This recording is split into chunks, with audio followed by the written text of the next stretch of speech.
I've watched a few more Glucose Goddess videos and I think I've come to my conclusion. So from what I can tell, she started off like most people that kind of delve into the diet thing. She had issues. I think hers were mainly mental health issues and fatigue. And then you do your own research to try and solve those problems and you come to the conclusion that it's your diet.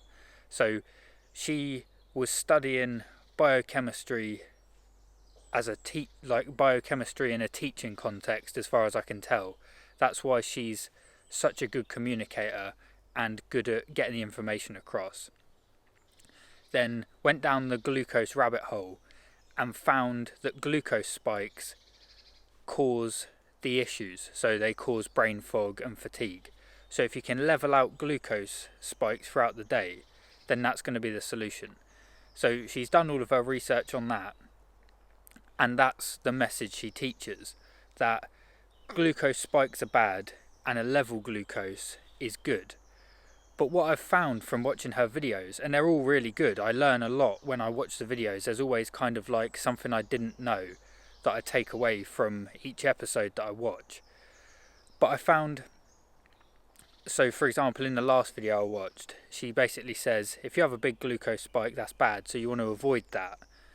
And then explains why there are some things that you can do that will level out your glucose which are bad. So for example, drinking alcohol will level out glucose, but drinking alcohol is not a good option. And she goes into a deep explanation about why the alcohol route is bad. And then she says you could also just eat a load of fat with your meal, and the example she gives was a big bowl of pasta and then adding like a block of butter on top of it. And then she says, but that's unhealthy. And then doesn't explain at all why it's unhealthy. But with the alcohol example, she explains what happens in your liver and why it's a bad idea to do that. But with the fat, with adding a load of butter to the meal, she doesn't explain why. And I think it's one of these things where we've been conditioned to think that fat's bad, so everyone goes, oh well, that's a bad option, you shouldn't do that. When in reality, that's a lot of what the carnivores are doing. This is what I do. I eat a meal, and because it's carnivore, I don't get a glucose spike anyway, but I add the fat, and I operate a lot better running on fat. So on one hand, she'll give you the information, like the idea is to mitigate glucose spikes, and the way you do that is essentially minimizing carbs and glucose from your meals, and you add fat, protein and fibre. They'll level out the glucose. But on the other hand, adding a load of butter isn't a good option, and I don't quite know why, and I don't think she knows why she's saying that. Because if you think butter comes from milk, which is what a cow gives to its offspring for when it's growing up, so it's a nutritious product. So to add a load of butter to a meal seems like logically like a good idea to me. She promotes mitigating glucose spikes and she's got these 10 hacks that help you do that. And one of them is clothing your glucose, I think that's what she calls it, which is basically saying add fat and protein to sugar because that will lower the glucose spike. But then she'll say don't add a load of butter to a meal because it's unhealthy. So what I think's happened is she had these issues, she's done her research, and she's obviously a scientist and is going at it from a very scientific perspective. She reads a lot of, I think all the information comes from like medical studies, which is good. That's a good way of getting your information. And she's solved the problem, which is mitigating glucose spikes, and then has kind of stopped. So I think there's levels of truth, and you get to one level of truth, and if it solves your problem, you don't need to get to further levels of truth. And the other issue I see is I've done a lot of sort of learning about how business works, and I realised from watching her videos and clicking her links and going to the website and all that, she has got literally the perfect business model built around this idea that mitigating glucose spikes is all you need to do to thrive mentally and physically. So in business you have something called a value ladder, and it's like a staircase, and you start off at the bottom with a free product. So that's a YouTube video. So she provides free information in the form of YouTube videos. That's step 1 on the value ladder. Then each step increases in price slightly. So you want to cater for everybody's price range. Some people can only afford her free product. They can only watch the free video. So that's free. The next step, and I looked, and because I know about value ladders, I saw every step on the value ladder. It's quite clear that she's got a decent team behind her that's helping her with the business things, I would imagine, because she's a communicator and she does that very well. So step 1 is the free product, is the videos, and her videos are great. They convey information and you always learn something. The next step, you want to offer a small, like a low price item, and she offers a newsletter subscription for $2.99. You get recipes every month. So that's step 1 on the value ladder. So that's $2.99. Then she has a $5, I think it's dollar or £5 option, which is an app. So if you buy a glucose monitor, you can download her app and it makes the data that comes out of the glucose monitor look a little bit prettier. So you can interpret it a little bit better. Then the step after that is her supplement, which is a pill you take before eating a meal to help you lower glucose spikes, and that's probably around the $50 range. And then in business you want to offer a high ticket item, and she also has that, which is a course on this glucose information, and she has 2 books. So she's covered. And another lesson I learned about business is you want to have a monthly subscription model, because that's recurring income. So the supplement is going to be recurring because people, if they like the effects of the supplement, they'll order that so that they can have that regularly. So that's recurring. And the recipe is a subscription, so that's a monthly fee. So she's got this big business built around the message she's come up with, which is glucose spikes are bad, and if you can lower those, then that's a good idea. Oh, and the other thing is, to get people into your business, you offer a free thing, which is like a PDF download. That's called a lead magnet, to get them to give you your email. And she's got one of those, which is her 10 hacks. So it's like the perfect business. And Eckhart Tolle is the same. You know Eckhart Tolle, the spiritual teacher. You'd think, oh, he's this spiritual guru, he's just reaching enlightenment. His business behind his message is absolutely textbook. It's got every level of the value ladder and it makes a lot of money. And then you've got book sales and all that. So the reason I'm mentioning this is because the glucose goddess has had a problem, solved the problem, has come to a conclusion, one level of truth. If you think of it like a mountain, on the way to the peak of the mountain, there are kind of plateaus that you might rest at, like camp out, and then go again to the next peak. And I think the glucose goddess has reached one level, one plateau, has built her camp and her business around that, and it's obviously solving problems for people. But the higher truth is further up the hill. And that's the conclusion I've come to.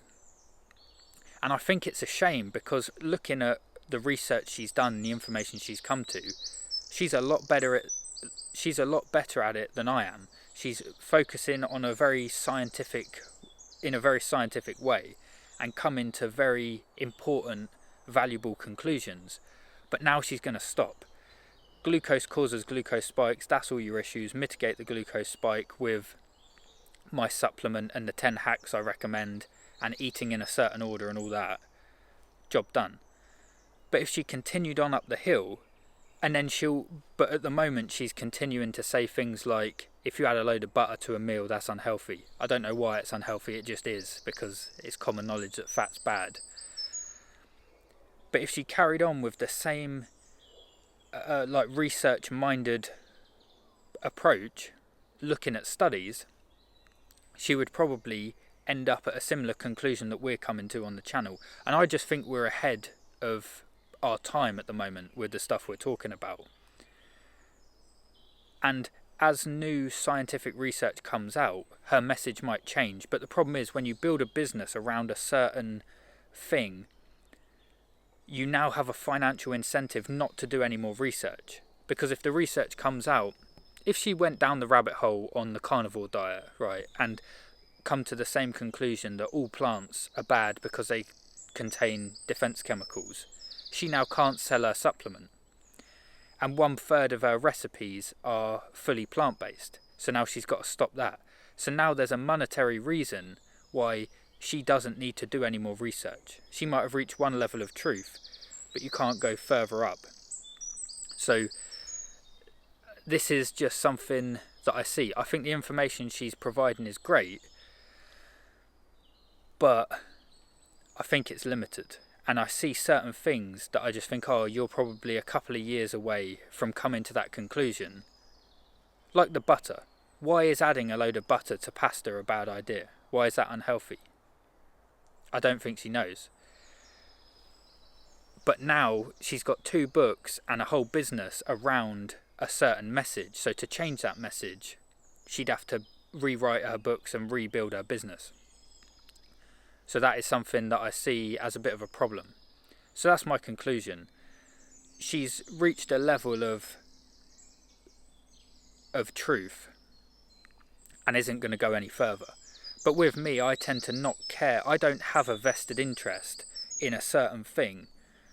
I could say today that carnivore's the best thing since sliced bread. That didn't make any sense because sliced bread's no good. But I could say carnivore's the way forward.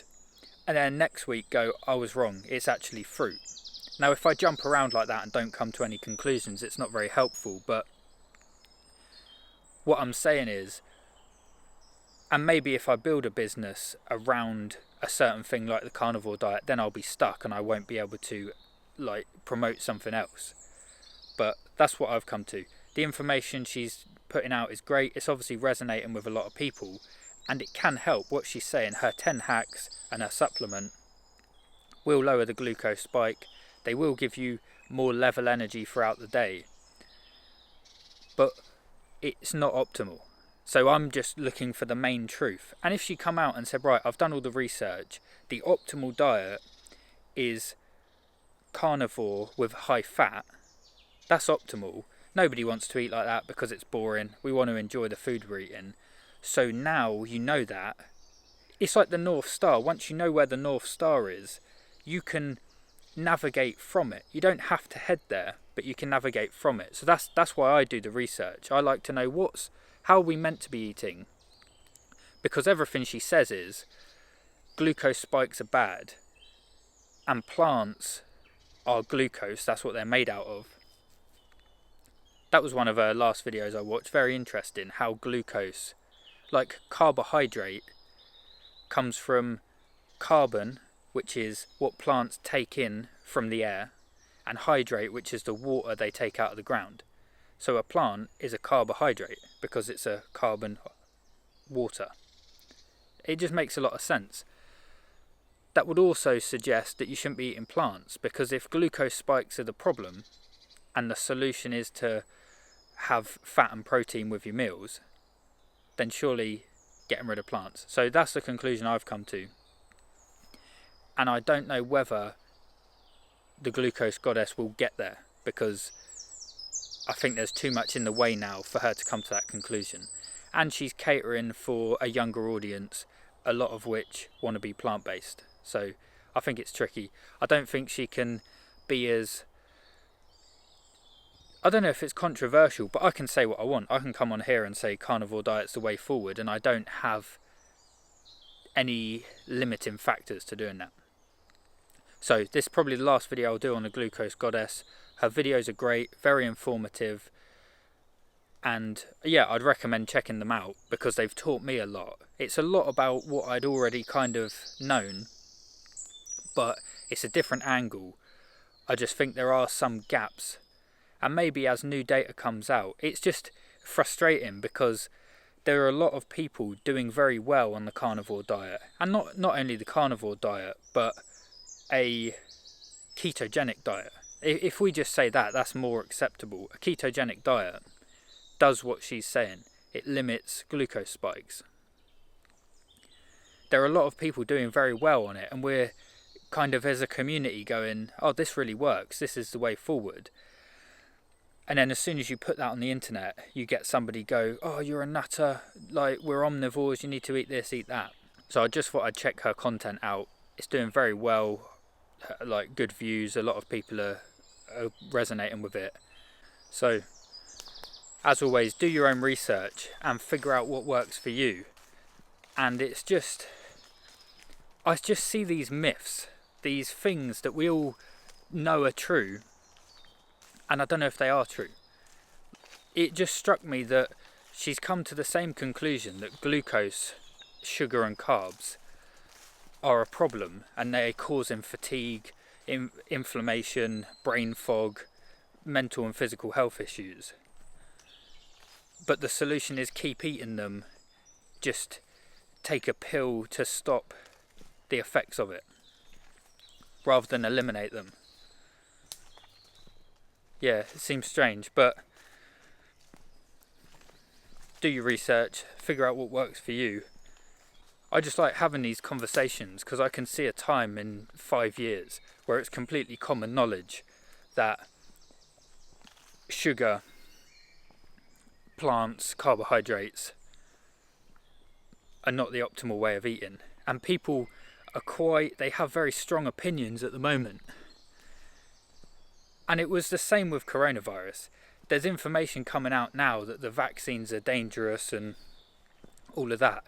And I remember at the time when I was saying, oh, this virus isn't that deadly, I'm happy to let my immune system deal with it, I don't need to wear a mask. People would aggressively attack you about not wearing a mask. And now it's completely different. Nobody cares about the virus. And I see the same thing happening with diet. People will aggressively attack you online for being a carnivore and just eating meat, eliminating plants. But I see a time in 5 years where it's completely common knowledge. So it's good. It's been a valuable exercise for me because it's reconfirmed a lot of things, and it's just give me more conviction that, I mean, she's a scientist and she's coming to the similar conclusion, just not quite fully, it's like one step below where I've ended up. But yeah, I've kind of formulated my opinion on this now. We'll talk about other things on the channel, but this is kind of the foundation of what's made a positive impact in my life. It's sorting the diet out and eliminating glucose spikes essentially. So I haven't got anything against the Glucose Goddess or people having businesses around information. I'm going to build a business around the YouTube videos I make, and there'll be products and services I offer. That's the whole point. That's what I want to do. It's about helping people improve their life. But I think sometimes you can get trapped in certain levels of understanding. But I just find it interesting to talk about these things, and even the business. Her business model and the way it's set up is very impressive, and it's something that I'll probably try and replicate because it's just perfect. It helps people at multiple levels improve their life. So that is a beneficial thing.